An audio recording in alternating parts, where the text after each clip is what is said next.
தேவையில்லாம விவசாயிகள் தொடர்ந்து மழை பெய்யுதுன்னா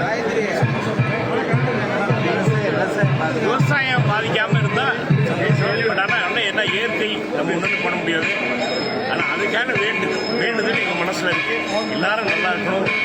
தம்பதிகள் நீங்கள் வந்திருக்கோம். சிவா வீட்டு கல்யாணம், அம்மா கிரியேஷன் சிவா வீட்டு கல்யாணம், ஐயா கூட வந்திருக்கேன். எல்லாரும் நல்லா இருக்கும். தஞ்சாவூர் என் ஊர், எப்பவுமே தஞ்சாவூர் செழிப்பாக இருக்குங்கிறது தான் என்னோட.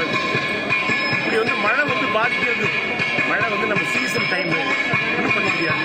அப்படி பாதிச்சுன்னா டெஃபினட்டாக அரசாங்கம் எல்லாம் பண்ணுவாங்கன்னு நான் நினைக்கிறேன். சார், விளைச்சல் அதிகமாக இருக்குது. நெல் கொள்முதல் பண்ணலன்னு சொல்லி குற்றச்சாட்டு சொல்கிறாங்க. விவசாயிகளும் குற்றச்சாட்டு சொல்கிறாங்க. இதை பற்றி எங்களுக்கு சரியான நெல் விவசாயி முறை